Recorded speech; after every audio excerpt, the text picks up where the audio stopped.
Bismillahirrahmanirrahim. Tahitukum bitahiyatul Islam. Assalamualaikum warahmatullahi wabarakatuh. Alhamdulillahi rabbil alamin, wassalatu wassalamu ala asyrafil anbiya'i wal mursalin wa ala alihi wa sahbihi ajma'in. Rabbi shrah li sadri wa yassir li amri wa hlul 'uqdatam min lisani yafqahu qawli. Rabbi yassir wa la tu'assir, innallaha ghafurur rahim. Allahumma salli salatan kamilah wa sallim salaman tamman ala sayyidina Muhammadin alladhi tanhallu bihi al-uqad wa tanfariju bihi al-kurab wa tuqda bihi al-hawaij wa tunalu bihi al-raghaib wa husnul khawatim wa istasqal ghamamud wajhil karim wa ala alihi wa sahbihi fi kulli lamhati wa nafasin bi'adati kulli ma'lumillah. Bismillahirrahmanirrahim. Wal 'asr innal insana lafi khusr illa alladhina amanu wa 'amilus salihat wa tawassaw bil haqq wa tawassaw bis sabr. Sadaqallahul 'azim. Alhamdulillah, setinggi-tinggi syukur kita panjat pada Allah Ta'ala buat selama-lamanya, kerana Allah Ta'ala masih lagi kekalkan kepada kita pelbagai limpahan rahmat dan nikmat. Dikekalkan kita dengan nikmat yang paling besar, iaitu nikmat Islam dan iman. Masih lagi dikekalkan kepada kita dengan nikmat hidup, nikmat sihat, nikmat berada dalam bulan Ramadan Al-Mubarak ini. Dan mudah-mudahan kita termasuk di kalangan hamba Allah Ta'ala yang sentiasa taat dan bersyukur kepada Allah Subhanahu Wa Ta'ala, insya-Allah. Yang bahagia Tuan Pengurusi, Tuan Imam, Tuan Bilal, seluruh pegawai serta jawatankuasa kepimpinan surau, yang menghormati para asatidah, tuan-tuan guru, tuan-tuan muslimin dan muslimat di Allah Subhanahu Wa Ta'ala sekalian. Baik, kita sambung berkaitan tentang rukun yang ketiga, iaitu harta yang ingin diwasiatkan. Di dalam pertemuan yang lalu kita dah melihat dua syarat harta yang ingin diwasiatkan. Syarat harta yang ingin diwasiatkan itu, harta itu yang pertama, harta itu mestilah boleh dimanfaatkan. Maksudnya dia bermanfaat dari sudut syarak. Maksud bermanfaat dari sudut syarak apa dia? Maksudnya harta itu mestilah halal. Bukan sahaja fizikal harta itu halal, tetapi cara mendapatkan harta itu juga kena halal. Sebab kalau cara mendapatkan dengan menggunakan kaedah gharar, menggunakan kaedah yang tidak dibenarkan oleh syarak, maka dia dipanggil sebagai tidak halal. Jadi harta itu mesti halal, itu yang pertama. Yang kedua, harta itu mestilah boleh dipindah milik. Dalam erti kata lain, maksudnya harta itu kita yang punya, bukan orang lain yang punya. Walau bagaimana sekalipun, kalaulah harta itu belum menjadi milik yang sempurna, maksudnya belum menjadi sempurna milik kepada pewasiat, adakah boleh dia diwasiatkan? Jawapannya boleh, tuan. Jadi maksudnya kalau ada orang bertanya, saya nak wasiatkan harta saya ni, tapi harta saya ni masih lagi ada dalam cagaran, masih lagi ada dalam gadaian, masih lagi ada dalam urusan sewa beli, ataupun masih lagi ada dalam keadaan hutang, boleh tak untuk saya wasiatkan? Boleh. Dengan syarat di dalam geran itu, di dalam perjanjian jual beli itu, nama pewasiat tu lah. Jangan rumah tu, contoh dia nak wasiat rumah kepada satu individu, rumah tu dalam hutang, tapi nama dalam rumah tu nama isteri, tak boleh, kan? Suami tak boleh lah wasiat sebab itu harta orang lain. Dia kena harta milik dia. Contohnya kalau suami tu nak wasiatkan harta tu untuk anak angkat, sebagai contoh, ada kes dulu berlaku, dia nak wasiatkan harta dia kepada anak angkat. Kata, boleh tak Ustaz saya wasiat rumah? Boleh. Rumah ni nama siapa?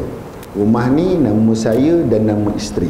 Jadi tuan boleh wasiat, tapi yang tuan wasiat hanya bahagian tuan je lah, iaitu 1/2 daripada rumah. Jadi kalau 1/2 lagi isteri tu nak wasiat kepada anak angkat tu, boleh juga, tak ada masalah. Kalau tak nak wasiat pun boleh juga, okey je. Dia wasiat sebahagian je. Nanti Ustaz bila wasiat satu tu kepada anak angkat, saya punya, yang isteri punya tu pula, kalau isteri tak ada besok, beri kepada waris-waris dia, iaitu anak-anak bersama dengan saya. Jadi ramai-ramai lah nama dalam rumah tu. Macam itulah keadaannya. Bila ramai-ramai nama dalam rumah tu, bukan maksudnya ramai-ramai yang duduk dalam rumah tu. Dia sebagai owner saja. sebagai owner. Sebab itu kalau kita nak wasiatkan harta, contoh harta tu kita nak letak nama Ali, tapi yang duduk adalah Ahmad, boleh tak boleh? Boleh tuan, tak ada masalah. Okey, tuan faham tak saya cerita ni? Betul. Maksudnya rumah ni ownernya orang ni, tapi yang duduk orang ni, boleh tak boleh? Boleh. Itu ceritanya. Jadi nak jadikan cerita, harta itu mestilah harta milik dia. Daripada dua syarat ni tadi, maksudnya harta tu halal dan harta tu milik dia. Jadi kalau kita mewasiatkan harta yang tak pasti, ya, yang tak pasti ada, maksudnya benda tu ada. Contohnya mewasiatkan bulu kambing. Kambing tu ada tak? Ada. Jadi kalau kambing tu ada, bulu kambing tu kan ada lah nanti kan. Tapi walaupun masa ditulis wasiat tu bulu tu belum ada, sebab kambing tu baru lepas diketam bulunya. Jadi bila ketiadaannya nanti bulu tu ada, maka boleh tak nak diwasiatkan bulu kambing tersebut? Boleh tuan-tuan. Cuma syarat paling utama ketika wasiat itu ingin dikuatkuasakan, kita akan tengok harta tu masih wujud ataupun tidak. Kalau harta tu dah tak wujud, ataupun harta tu dah bukan milik pewasiat, maka wasiat tadi akan terbatal. Contoh cerita pasal kambing tadi, sebelum meninggal kambing tu sempat dijual oleh arwah, semua jual. Semua jual. Jadi wasiat tu sah ke tak sah? Wasiat tu batal. Dah harta tu dah tak ada, kambing tu tak ada. Itu kita akan tengok nanti. Seterusnya, mewasiatkan sesuatu yang tidak wujud ketika wasiat juga adalah sah. Contohnya mewasiatkan buah-buahan yang akan berbuah ataupun kandungan haiwan yang akan lahir. Maksudnya kita memang ada kebun buah, kita memang ada haiwan.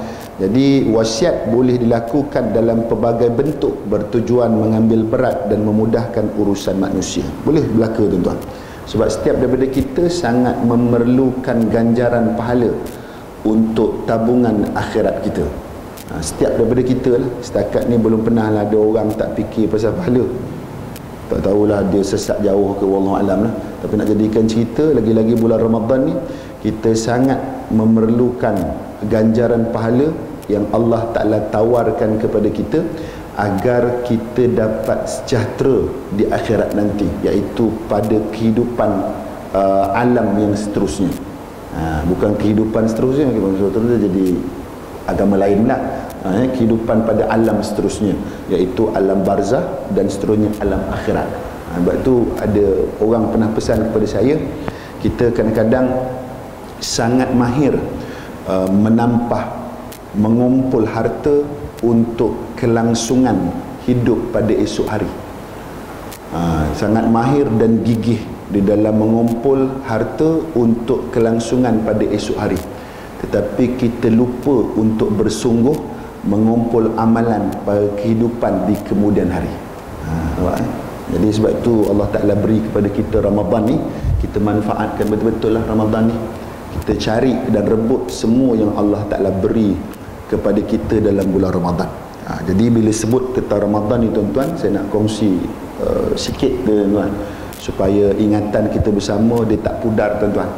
Sebab ada orang kata Ramadan ni akan menyebabkan orang tu lemah. Ada yang kata Ramadan ni akan menyebabkan orang tu tidak ada produktiviti. Ada menyebabkan orang itu akan lupa dan sebagainya, letih dan sebagainya. Tak, bukan. Kalau kita faham betul tentang Ramadan tu tuan-tuan, kita takkan mampu untuk rasa letih tuan-tuan. Kita takkan mampu untuk rasa malas tuan-tuan. Sebab apa? Sebab puasa itu sendiri Allah Ta'ala telah rahsiakan ganjarannya. Allah Ta'ala tak bagi tahu pun kepada kita. Dan Allah Ta'ala akan berikan kepada kita di akhirat besok. Sebab apa? Orang yang berpuasa itu akan mengalami dua kegembiraan, dan dia pasti akan gembira akan kedua-dua benda ni. Yang pertama, gembira ketika dia berbuka puasa. Dia bergembira ketika puasa. Yang kedua, dia bergembira apabila dapat bertemu dengan Tuhannya, yang dia melihat gandaan pahala puasa itu dipamerkan kepada dirinya nanti. Sebab itu ada orang gembira bila mana buku amalan diberikan kepadanya dengan melihat terlalu banyak ganjaran puasa yang Allah Ta'ala gandakan kepada dirinya. Sebab tu puasa ni bukan amalan biasa-biasa dah. Ini bukan amalan biasa-biasa. Itu satu. Dan seterusnya Allah Ta'ala berikan kepada kita 3 benda dalam bulan Ramadan ni. Sikit tuan-tuan ni. Boleh Ustaz? Sikit. Yang pertama, Allah Ta'ala beri kepada kita pelbagai ganjaran.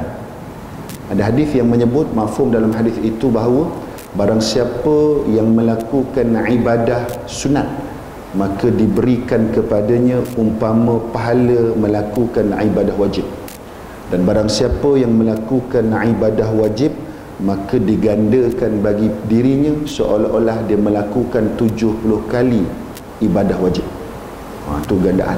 Jadi semua amal ibadah yang kita buat ni, Allah Ta'ala gandakan pahalanya. Jadi buatlah tuan-tuan. Buat. Ya, yang pertama yang wajib dibuat, yang kedua yang sunat pun dibuat juga. Jangan ditinggal. Itu yang pertama. Yang kedua tuan-tuan, Allah Ta'ala ada kurniakan kepada kita anugerah. Anugerah. Sebab kita dalam hidup kita ni kadang-kadang kita teringin dapat anugerah. Contoh, kita bekerja. Kita bekerja tuan-tuan, kita pasti mengharapkan ganjaran, gaji, allowance dan sebagainya. Itu yang Allah Ta'ala bagi tadi, ganjaran. Ya. Kemudian dalam kita bekerja, kadang-kadang kita teringin dapat anugerah. Tak kisahlah anugerah apa, anugerah pekerja contoh ke, anugerah perkhidmatan cemerlang ke, anugerah pekerja paling lama ke. Setakat ni tak adalah anugerah pekerja paling bermasalah, tak ada. Tu. Jadi kita pasti nak ke anugerah. Anugerah apa yang Allah Ta'ala beri kepada kita dalam bulan Ramadan? Iaitu Al-Quran. Jadi tuan, kita bacalah Quran. Sebab tu para alim ulama, kebanyakan mereka akan menutup kitab-kitab bacaan mereka dan berhenti menulis kitab-kitab mereka, seterusnya menumpukan sepenuh masa untuk baca Al-Quran. Sebab Ramadan bulan Al-Quran. Al-Quran turunkan dalam bulan Ramadan. Ni Allah Ta'ala sebut dalam surah Baqarah ayat 185. Nampak? Jadi yang jadikan cerita, kita baca Quran. Jangan kita tak baca tuan-tuan. Sebab baca Quran ni, dia akan dapat banyak kelebihan. Di antara kelebihan membaca Al-Quran, Allah Ta'ala berikan kepada kita ketenangan.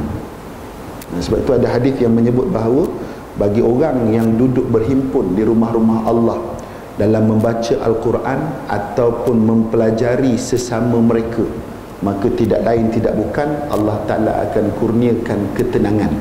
Ketenangan tak? Sebab tu baca Quran dia akan jadi tenang. Sebab tu ada guru saya pesan, kalau kita nak jauh daripada sifat panah barang, nak jauh daripada sifat suka mengamuk, suka marah, suka melenting, suka melantun dan sebagainya, setiap hari jangan kita biarkan ia berlalu tanpa membaca Al-Quran. Baca Quran tak? Jangan tanya dengan saya lah baca banyak mana. Kan kalau saya cerita baca banyak mana, nak baca waktu bila, kan jadi payah pula amalan ni. Jadi buat dia tuan. Sebab guru saya ajar lain. Saya tak nak cerita susah tuan. Jadi buat. Setiap hari baca. Ya, jadi Ramadan ni adalah bulan untuk kita mulakan ataupun melazimi membaca Al-Quran. Sebulan tuan-tuan, sebulan ni kita buat satu benda. Kalau kita buat 2-3 hari, lepas tu kita berhenti, maka dia akan berhenti tuan-tuan. Tapi dari sudut psikologinya, kalau kita buat satu benda tu selama 2 minggu ke atas, maka dia akan jadi rutin dan habit kita untuk buat setiap hari. Sebab itu mula dah sekarang baca Quran. Baca Quran ni bagus tuan, bagus. Satu, baca sendiri. Yang kedua, kalau tak nak baca sendiri tuan-tuan, boleh baca ramai. Iaitu dalam bulan Ramadan ni biasa orang akan buat wujudkan kumpulan tadarus. Kat sini ada tadarus? Ada berapa kumpulan sini? 50. Ramai orang kat sini. Ke baca lalu grup WhatsApp ke? Pulang kan tadarus. Cuma orang tadarus Quran ni kadang-kadang dia tak nak tadarus Quran tu. Dia bukan tak nak, dia malu nak tadarus. Dia bukan malu, kebanyakannya tu, ya saya malu lah ustaz sebab suara tak sedap. Bukan. Kalau cerita suara tak sedap, suara saya pun tak sedap. Sebab tu saya kekal menjadi makmum tanpa menjadi imam. Okay, faham lah? Walaupun duduk depan kuliah ni, kekal jadi makmum, tak ada imam-imam dia. Itu dia. Bukan sebab suara tak sedap. Sebab kadang orang cakap, saya tak nak lah Ustaz baca Al-Quran secara tadarus sebab malu, sebab saya tak lancar membaca Al-Quran. Bila sebut tak lancar, saya teringat lagi sebuah hadis daripada Sayyidatina Aisyah radhiyallahu anha. Dalam hadis ini menjelaskan bahawa orang yang mahir membaca Al-Quran, dia akan bersama dengan malaikat-malaikat.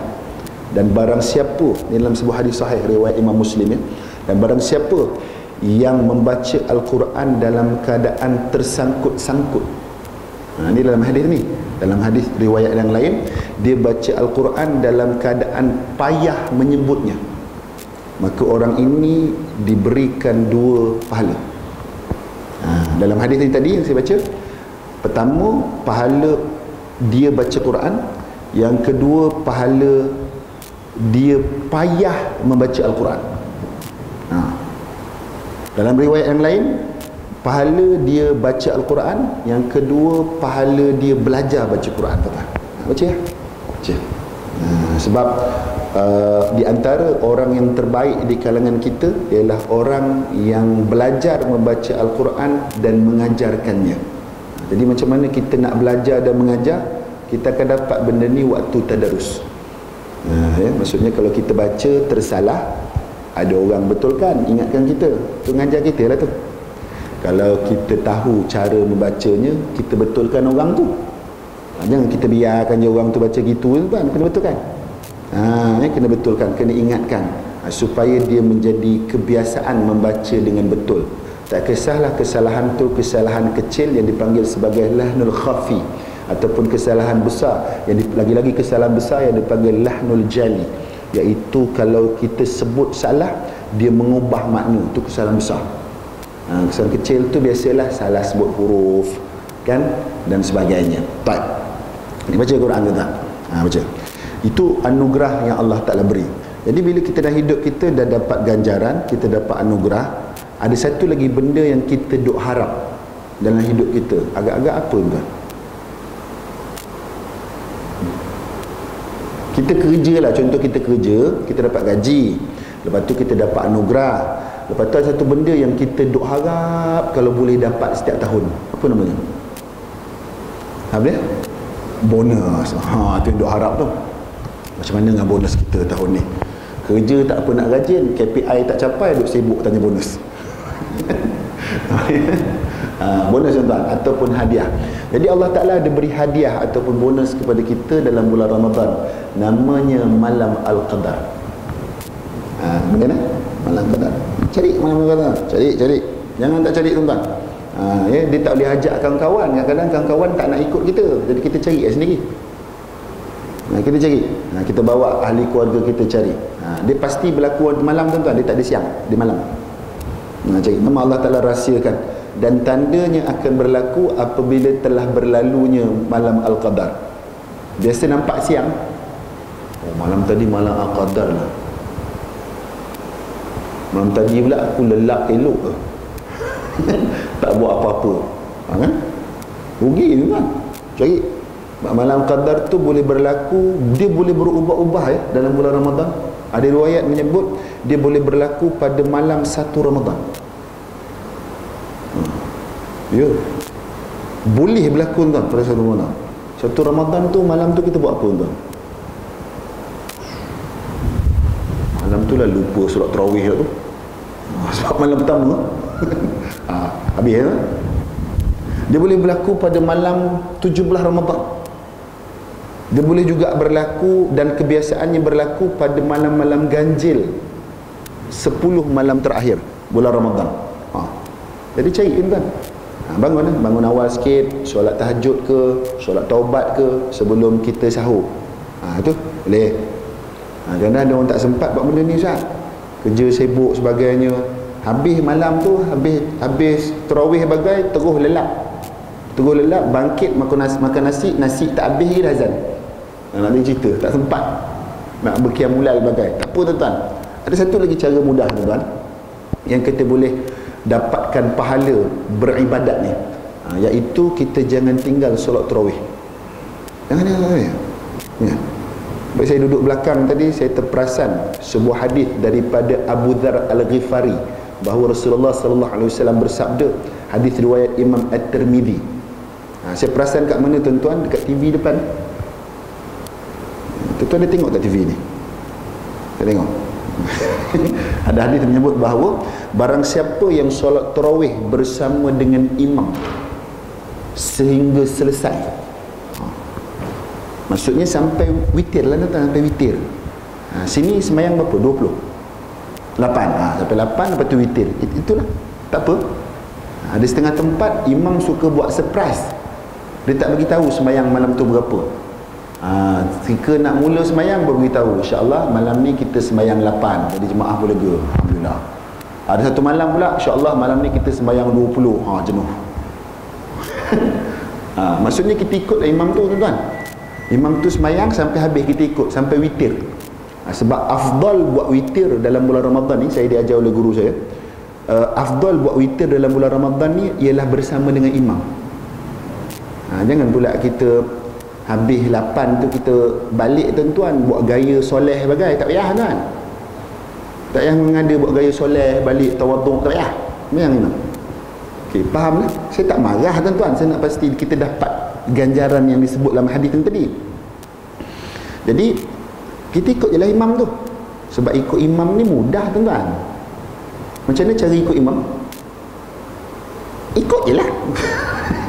Betul tak? Ikut je. Imam tu berdiri, kita berdiri, imam tu rukuk, kita rukuk. Susah pun. Apa yang kita kena buat tuan-tuan? Selain daripada kita ikut imam, kalau kita baca surah tuan-tuan, kita hanya perlu baca surah Fatihah je tuan-tuan. Yang lain tu pandailah imam tu fikir. Faham?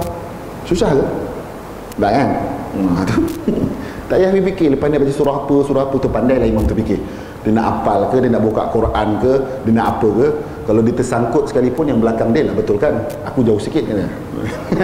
Tak? Ikut imam tuan. Jadi siapa yang ikut imam sampai selesai tuan-tuan, maka ditulis bagi dirinya kutibalahu qiyamul lailah, ditulis bagi dirinya solat ataupun beribadat sepanjang malam. Faham? Ikut imam sampai selesai, seolah-olah dia solat sepanjang malam tuan-tuan. Walaupun lepas tu dia balik, dia tengok bola, lepas tu bola tengok dia, baik bangkit makan nasi, tahu dah tahrim, dapat pahala tuan sepanjang malam. Okey, boleh tak? Faham tak? Tak faham sudah lah, payahlah cerita. Saya tengok tuan-tuan macam tu dia. Ni tuan, ni bonus tuan-tuan. Cari. Cari. Jadi ada orang pesan kat saya, kita jangan sia-siakan Ramadan ni. Sebab ada peringatan tuan-tuan ni. 3 perkara yang disebut oleh malaikat Jibril alaihissalam dan diaminkan oleh baginda. Salah satunya apa dia tuan-tuan? Orang yang berpuasa tetapi dia tak dapat keampunan Allah apabila berlalunya Ramadan, maka malanglah hidup orang tu. Ya? Bukan malang tuan-tuan, dalam hadis tersebut celaka hidup orang tu. Sebab itu kalau boleh tuan-tuan, kita jangan sia-siakan Ramadan ni. Sebab Ramadan ni pasti takkan sama dengan Ramadan akan datang. Tapi yang paling pasti, kita tak boleh jamin duduk Ramadan akan datang. Okey, boleh? Faham kot ayat tu? Tu baru terfikir ayat tu tadi tuan-tuan. Jadi mudah-mudahan dapat inspirasi lah. Kalau tuan-tuan nak ambil ayat tadi buat konten TikTok pun boleh juga, insya-Allah, FYP. Okey. Tuan-tuan, sambung tuan-tuan. Ya, kita pasti nak dapatkan ganjaran pahala tuan-tuan. Satu daripada tubuh badan kita dengan ibadat yang kita buat, satu daripada harta kita. Sebab itu ada orang beribadat ni ditambah amal ibadat tu melalui harta. Dia buat wasiat, dia sedekah, dia wakaf, dia infak. Tapi jangan Ramadan je tuan-tuan, bulan lain pun kena buat juga. Ni kadang orang bagi bulan Ramadan ni, rajin Ramadan ni, lepas Ramadan tu dia jadi macam tak ada buat pun. Kan kalau kita tengok kan, kita akan raikan anak yatim tu. Anak yatim kan orang susah selalu kan, anak yatim ni pada bulan Ramadan. 11 budanan lain tu apa jadi budak yatim tu? Melarat hidup tuan. Kalau Ramadan ni sampai tak muat-muat jadual dia. Orang ni nak ajak buka puasa, orang ni ajak buka puasa. Luar Ramadan tak ada pun nak makan tengah hari ke, sarapan pagi ke. Tuan-tuan. Ini nak jadikan cerita tuan. Dengan Ramadan ni kita boleh buat benda ni secara konsisten sampailah bertemu bulan yang seterusnya. Jadi ada orang buat ibadat dengan harta dia. Oleh itu dibolehkan bagi harta yang belum wujud, seperti mana dibolehkan harta yang tak pasti. Kerana harta yang belum wujud ini sah dimiliki melalui tempahan, pajakan ataupun sewaan. Maksudnya tuan-tuan, dalam arti kata lain yang kita faham kat sini, kalau kita buka dalam bab muamalat, kita boleh tempah benda yang belum wujud. Tapi asasnya adalah tuan-tuan. Contoh, saya tempah dekat Tuan Haji ni rambutan. Sebab Tuan Haji ni memang ada kebun rambutan. Ada tak? Tak ada. Contoh dia menung tengok bila masa aku ada rambutan pula. Sebab rambutan ni jarang orang nanam tuan-tuan, selalu orang tanam durian. Betul, dia lebih menguntungkan. Lebih menguntungkan ya. Okay, contoh saya tempah Tuan Haji dari kebun rambutan, saya tempah Haji buah rambutan untuk musim ini saya beli semua. Berapa selalu keluar daripada kebun? Semusim start setan. Saya order setan, saya bayar, saya tempah siap-siap. Boleh tak boleh? Boleh. Ni untuk barang dagangan boleh tuan-tuan. Yang tak boleh tempah ni, seingat saya barang ribawi je tak boleh tempah. Barang ribawi ni apa? Tak pernah dengar kan? Barang ribawi ni barang-barang riba. Barang-barang yang dikategorikan dia terlibat dengan unsur riba. Contohnya gandum, termasuk tu kismis. Itu jaranglah kita dagangkan. Tapi yang biasa kita dagang ni emas dan perak. Yang ni tak boleh tempah tuan. Pembelian emas dan perak tak boleh tempah. Haram hukumnya sebab dia barang riba. Faham tak? Jangan tempah-tempah. Ada barang tu beli. Lepas tu urus niaga itu kena berlaku pada masa yang sama.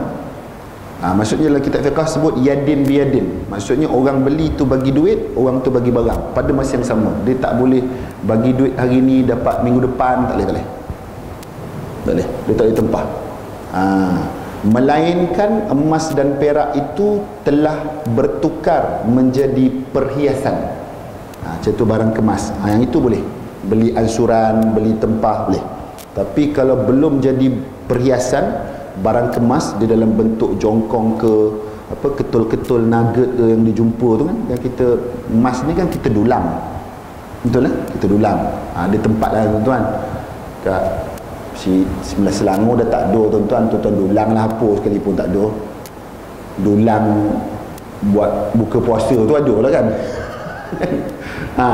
Memang ni orang cari tu kan. Tu. Yang itu tak boleh tempah tuan. Hukumnya haram tuan. Dia kena beli langsung. Dia tak boleh beli ansuran, tak boleh beli tempah. Jadi kalau dah jadi barang kemas, contoh jadi gelang, cincin sebagainya, boleh beli ansur, tak ada masalah. Jadi begitu juga dengan barang lain, boleh tempah. Jadi kalau barang lain tu boleh tempah, maka boleh dia untuk diwasiatkan. Yang ini bagi benda yang belum wujud. Cuma Tuan Haji ni dia ada pokok rambutan, memang ada, tapi kita tempah. Jangan Tuan Haji ni tak ada pokok rambutan kita tempah lah, tak jadi benda. Tak jadi benda tuan-tuan. Salah tempah tu, kita tempah kepada benda yang ada. Tuan, itu yang pertama tuan-tuan. Yang seterusnya, memberikan wasiat yang tidak jelas adalah sah. Harta tu tak jelas, tidak dijelaskan harta tu. Dia macam mana tuan? Kat sini tulis apa dia? Pewasiat berkata, saya mewasiatkan salah satu daripada baju saya untuk dia. Yang ini wasiatnya sah tuan-tuan. Faham tak? Sah. Sebab apa sah? Sebab bila pewasiat tu meninggal, yang akan tentukan baju mana nak bagi ke orang tu adalah waris. Boleh tak? Waris akan tentukanlah baju mana. Baju yang besar ke, yang kecil ke, yang colornya gelap ke, yang colornya cerah ke, kan? Ni sekarang nak musim raya ni, orang duk sibuk viral color baju. Maksudnya color baju ni ditentukan oleh netizen, tuan-tuan. Faham ke? Tahun lepas color hitam, jadi segala yang hitam semuanya mahal, tuan-tuan, sold out. Ya, tahun ni jangkaannya Orient Bridge. Faham ya? Semua sold out, tuan-tuan. Saya pun tengok, apalah wahara ni, apa kalau Orient tak ada, tuan-tuan. Saya memang tak minat kalau Orient tu pun. Semua kawan-kawan beritahu, Ustaz, tahun ni color tema, engkau pula menentukan color tema aku. Apa hal? Ni color tema ni, Ustaz. Kalau cari color ni kena cari sekarang, tak habis dah banyak ni. Tengok TikTok, Ustaz, baju color tu dah tak ada, Ustaz. Nampak? Kan restock pun tak banyak.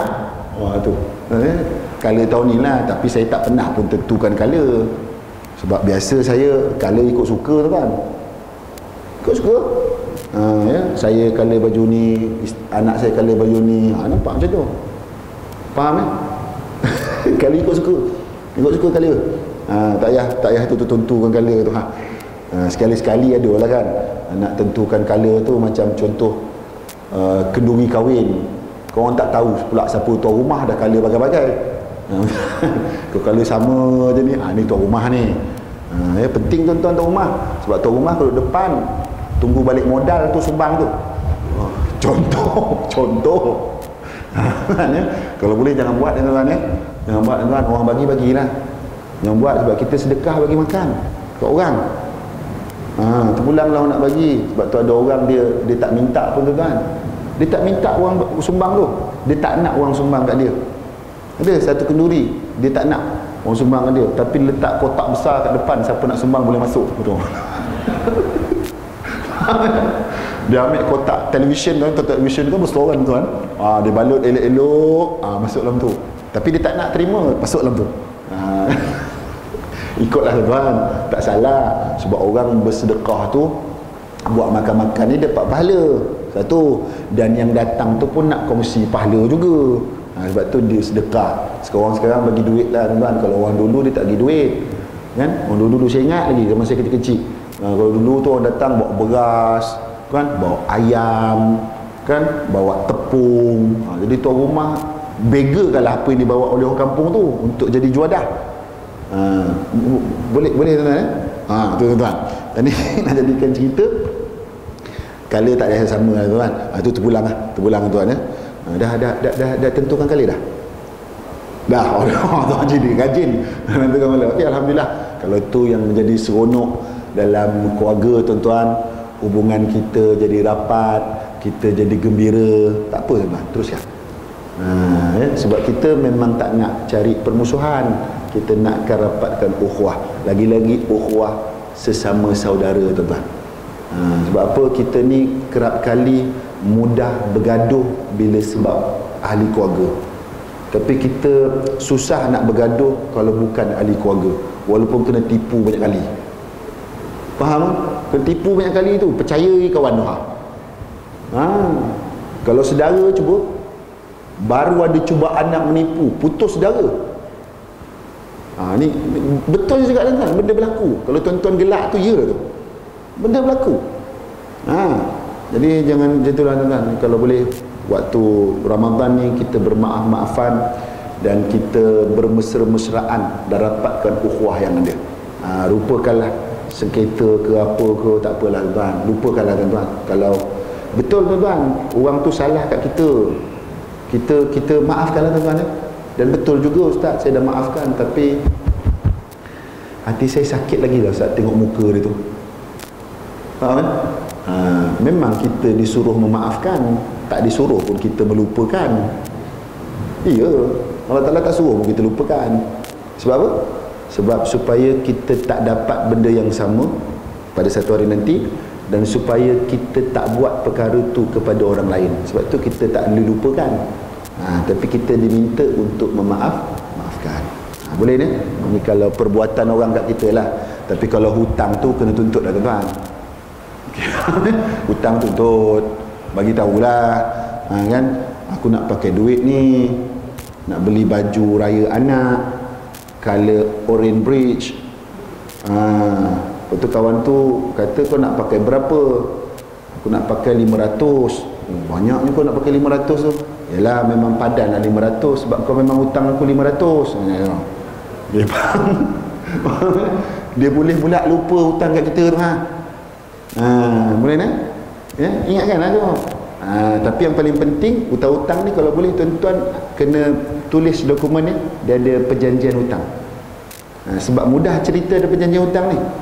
Sebab bukan saya suruh tuan-tuan, Allah Ta'ala suruh. Allah Ta'ala suruh kot tulis hutang ni, bukan saya suruh. Sebab tu dalam surah Baqarah ayat 282 tu Allah Ta'ala minta supaya hutang tu disaksikan, ditulis dan sebagainya. Okey, boleh? Dia tulis tuan-tuan. Kalau dah tulis tu mudah sikit ceritanya. Kalau macam tak ingat ni kan, daripada raya sebelum PKP sampai dah habis PKP ni bukan banyak mana pun, 500 je tuan-tuan. Setiap tahun nampak bertukar kereta dia. Bertambah mutu dia.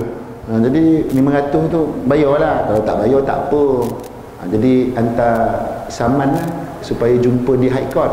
Bukan susah pun. Faham? Sebab kalau ada dokumen tuan-tuan, kita boleh saman dia di mahkamah, di High Court boleh tuan. Betul. Saya tanya kawan saya peguam, kata apa akibat kepada orang yang tak bayar hutang ni? Ada dokumen Ustaz? Ada? Kita boleh bawa dia ke High Court dan High Court boleh isytihar dia bankrupt dan seluruh hartanya disita selagi mana hutang ni tidak dilangsaikan. Boleh tuan? Faham? Senang ceritanya. Boleh? Elok buat macam tu lah. Sebab benda ni diam-diam je, yang tahu kita dengan dia je. Tak payah ada cerita kat orang dia tak bayar hutang, tak bayar hutang tu berdosa tuan. Bawa ke mahkamah je, kau susah pun. Okey, boleh? Kau macam marah je kat saya. Saya cerita benda adalah undang-undang. Daripada tak puas hati jaja kat orang, hutang tak bayar kat aku, orang ni hutang tak bayar kat aku. Tak payah, bawa ke mahkamah je. Kau susah, tenang je. Kita pandailah sistem macam mana esok. Okey, boleh tak? Ni tuan-tuan.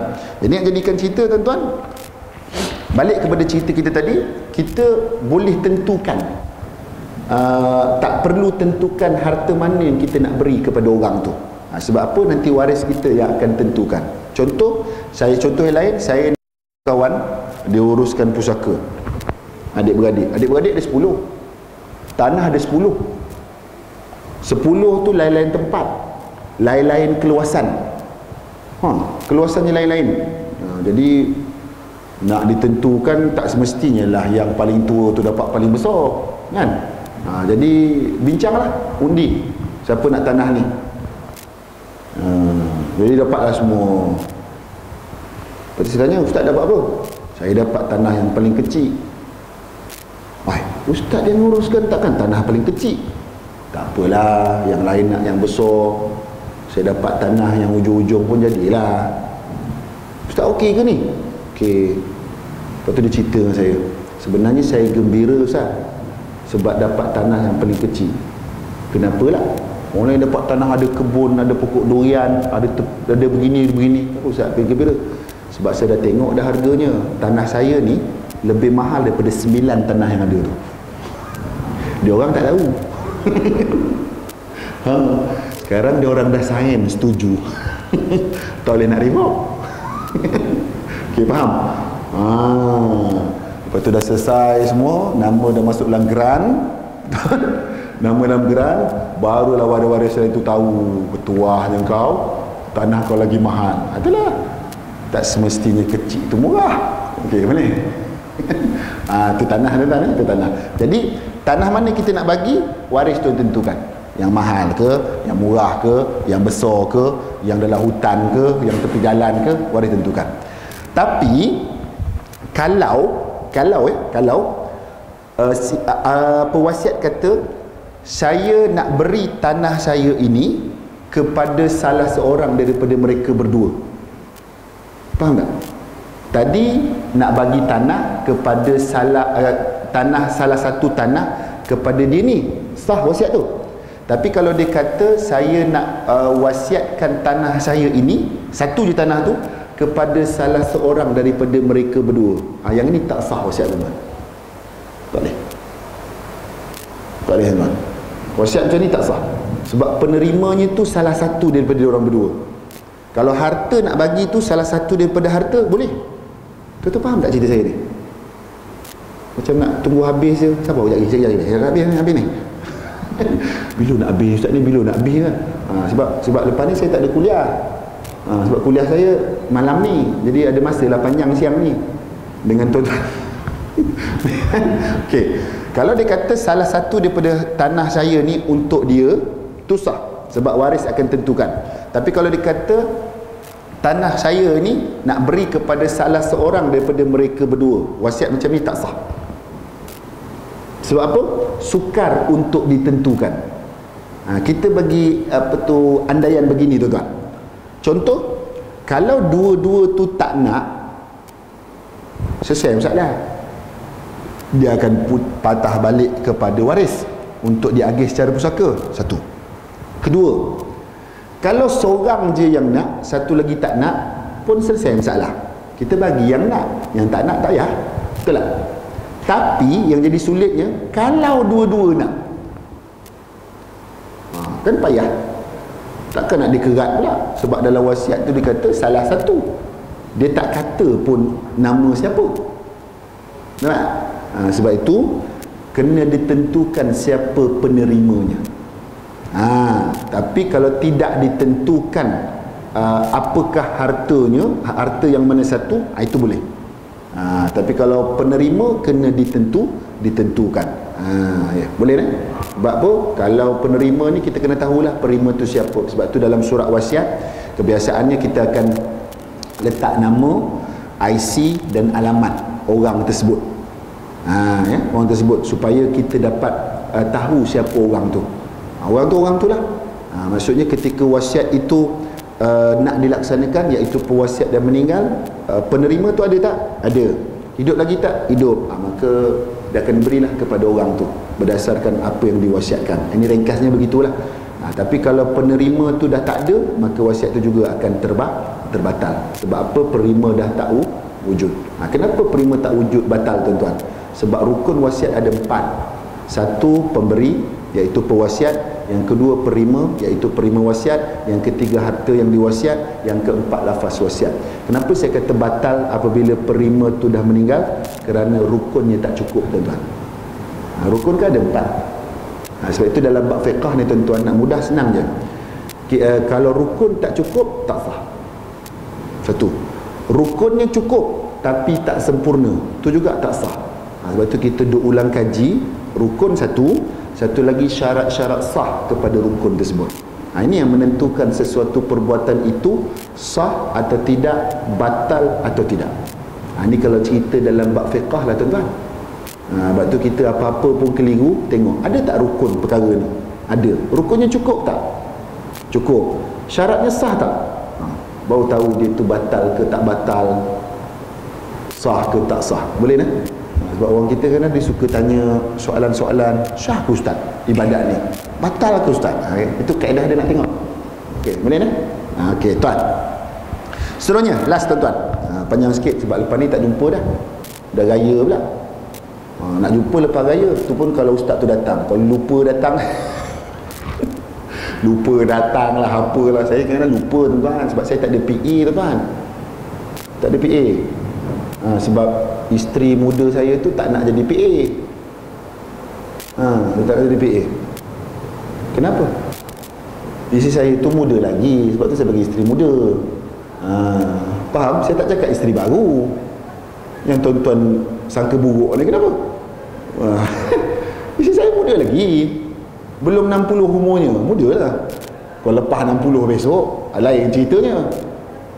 Kalau dia dah 60, saya pun 60, dia tak adalah panggil isteri muda, isteri sebaya nama dia. Faham? Faham ya? Barulah tak marah isteri tu. Betul lah, marah kat atas tu. Betul, suami ni mulut jangan jahat. Ni tuan-tuan, saya tak ada PA, saya yang tulis jadual sendiri. Kalau saya sempat masuk, sempat lah.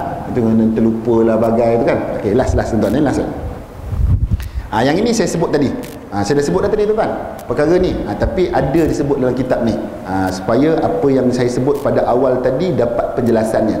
Apa dikata tuan-tuan? Yang ketiga, mewasiatkan penggunaan harta semata-mata, sama ada penggunaan itu bersifat sementara ataupun bersifat kekal, wasiat tu sah. Ini kerana penggunaan harta boleh diganti dengan nilai, samalah harta itu sendiri. Faham tuan-tuan? Maksudnya saya wasiatkan Tuan Haji ni supaya memanfaatkan tanah saya. Tapi tanah tu bukan Tuan Haji ni punya. Tuan Haji ni je boleh guna tanah tu. Dia nak tanam apa terpulang lah. Elok tanam buah lah sebab dapat keuntungan. Jangan tanam jenazah. Kalau tanam jenazah bukan tak ada keuntungan, kan? Dia tak adalah keuntungan duit tuan-tuan, tapi dia mendatangkan keinsafan. Sebab tu kalau kita pergi ke tanah perkuburan ni, kita jadi insaf. Betul tuan-tuan? Sebab tu saya kadang-kadang suka pergi masjid-masjid kampung. Di kampung mentua saya tu ada satu masjid yang saya pergi. Masjid tu tepinya kubur tuan-tuan. Kubur. Ya, masuk daripada belakang tu, buka pintu ni, kubur tepi tu. Bila kita habis semayang Zuhur ke apa, dia tak panggil semayang Zuhur. Kalau belah utara tu tak panggil Zuhur, dia bagi lohok. Siapa orang Kedah ni? Kan ada orang Kedah tu, dia bagi lohok dah. Tu habis main lohok ke main asak ke, pergi duduk kat tepi pintu tu memang masjid terbuka.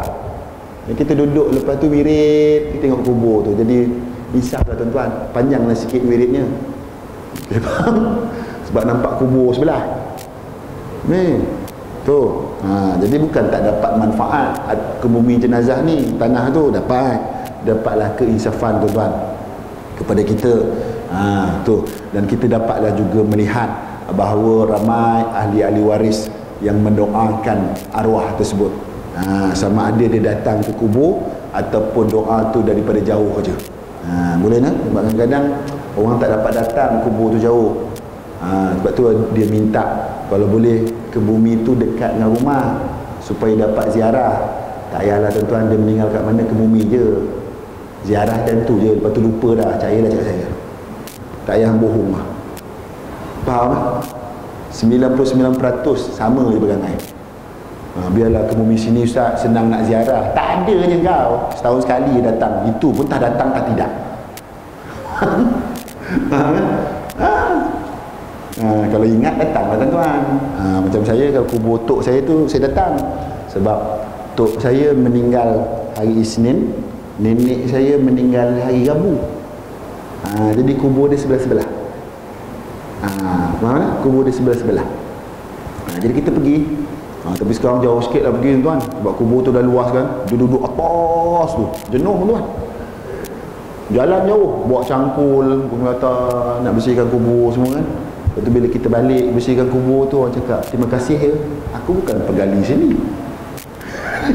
Dia nampak kita keletihan kan, bawa baldi lah, bawa apa kan. Terima kasih ya. Tu ingatkan nak bagi duit raya ke apa, terima kasih je. Tuan-tuan, ni jadi nak jadikan cerita, guna tanah tu saja, guna je, tak kisah nak tanam apa, nak tanam ke, nak buat perniagaan atas tu ke, ikut suka, untuk guna saja, sah tuan-tuan. Selain itu sah mewasiatkan objek harta sahaja tanpa guna. Boleh? Aku wasiatkan rumah ni untuk engkau. Rumah ni nama engkau, tapi kau jangan duduk. Rumah ni jangan duduk. Untuk engkau rumah ni, tapi kau jangan duduk. Kau boleh sewakan aja. Terpulang. Kau jangan duduk, sewa. Boleh tak? Kau jangan duduk sebab rumah ni berhantu katanya. Ni orang ni boleh cerita buat berhantu. TV ni ada juga cerita hantu bulan Ramadan ni kan. Gantu kan. Baru ni saya tengok ada cerita rumah tu berhantu kan. Apa cerita tu? Kita buka TV, tiba-tiba terkeluar channel tu. Jadi kita tengok je lah. Tengok je. Lepas tu TV tengok kita. Benda tak logik tu kan, benda bergantung. Jadi katanya ada rumah bergantung, tak laku kan? Saya kalau rumah berhantu tu, kalau ada rumah yang berhantu tuan-tuan, beritahu saya nak beli. Harga murah. Boleh beli ya tuan. Nanti pandailah kita berdamai dengan hantu tu macam mana. Kita bincang kemudian lah. Yang penting murah tuan sekarang. Dia bukan kira apa tuan sekarang ni, zaman sekarang ni. Sebab semua benda mahal. Kalau penting murah. Nanti kita bincang kemudian. Hantu tak hantu. Boleh kena. Okay. Jadi nak jadikan cerita boleh tuan. Ini bermakna contoh rumah ni untuk tuan imam. Rumah ni tuan imam punya. Tapi yang duduk rumah ni Tuan Bilal. Macam tu lah cerita dia. Apa yang dimaksudkan dalam perkara keempat ni tadi. Maksudnya rumah tu untuk orang ni, tapi yang manfaatkan orang ni. Boleh belaka.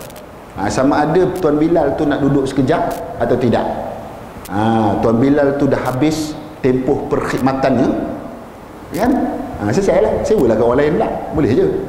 Yang itu sama ada sementara ataupun kekal. Jadi bila dah dapat kepada Tuan Imam jadi pemilik baru. Jadi bila mana yang duduk itu Tuan Bilal tu dah tak nak duduk, sebab Tuan Bilal kata tak nak lah duduk, rumah ni berantu lah, payah aku nak ke surau, nak pergi azan 5 waktu, kan? Tu jadi aku tak nak duduk. Jadi Tuan Imam terpulang lah. Boleh sewa kat orang lain ke dan sebagainya, sebab dia adalah owner. Okey, faham tak?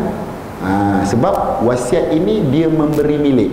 Cuma memberi milik dalam bab wasiat ini, dia beri milik setelah dia tak ada.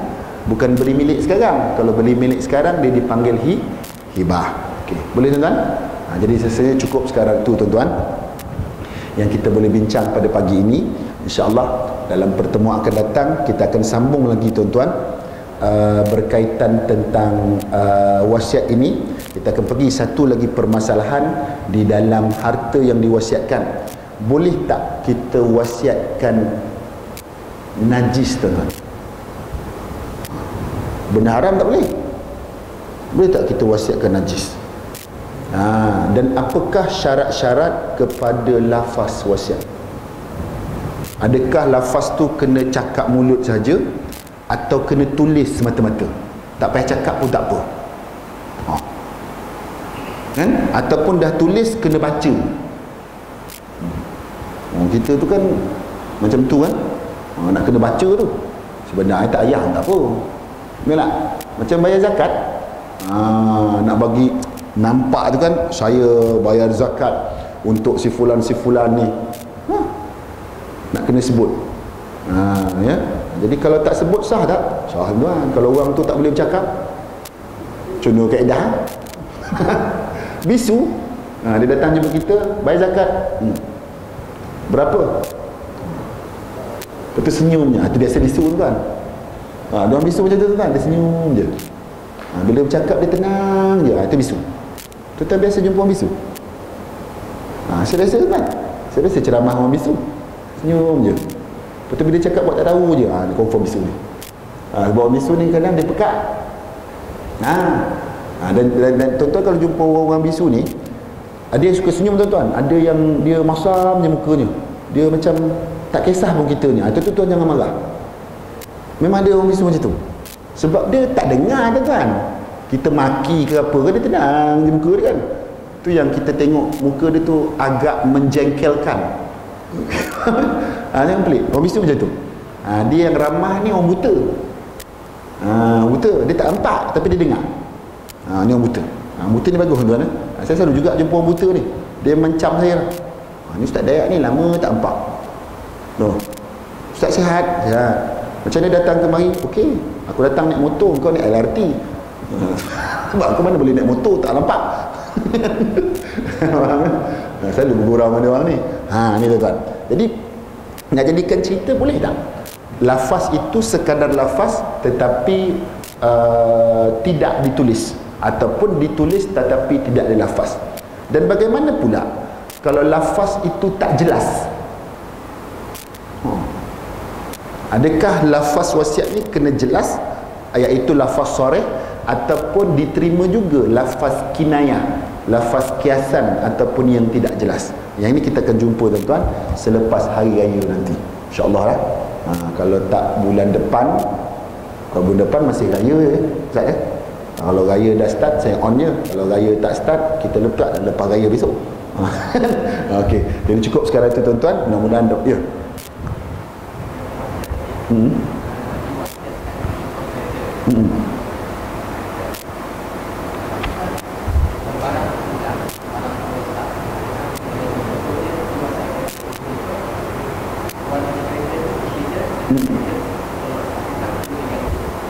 Okey. Ustaz tanya tadi, dia wasiatkan kereta. Wasiat kereta. Tiba-tiba kereta yang dibawa tu accident. Accident kan?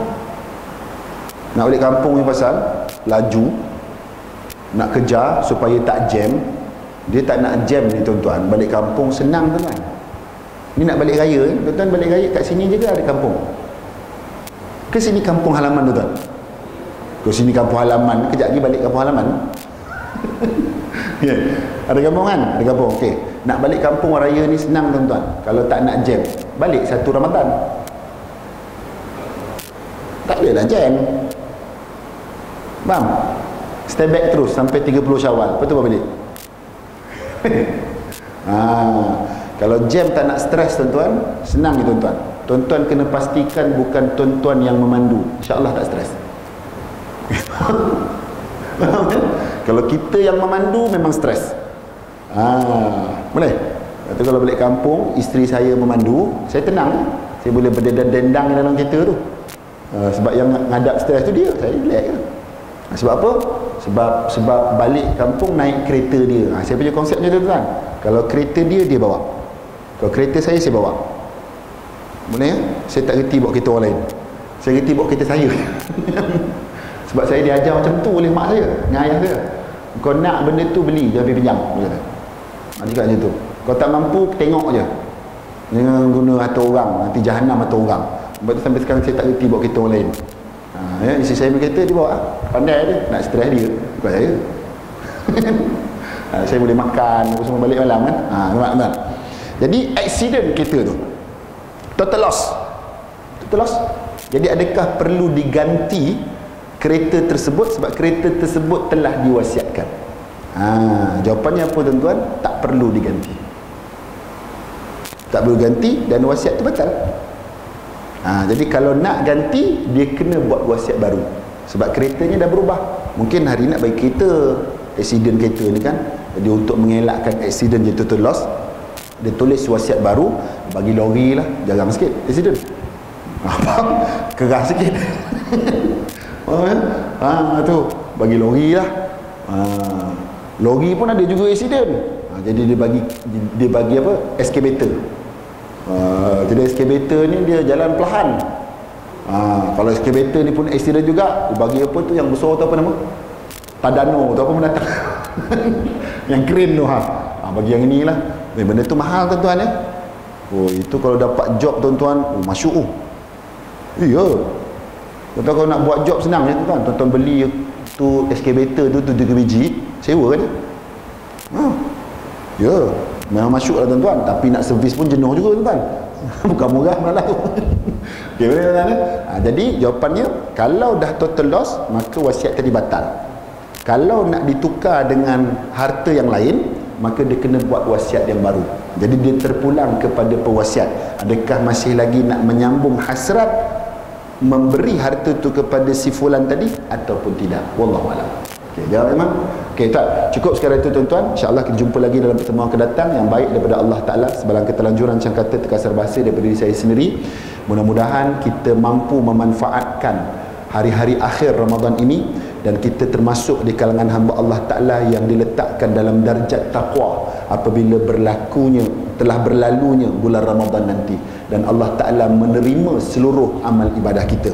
Dan kalau boleh tuan-tuan, guru saya juga berpesan untuk Allah Ta'ala terima, kita doa kepada Allah Ta'ala supaya Allah Ta'ala terima amalan kita. Jangan doa sekali tuan-tuan, doa banyak kali.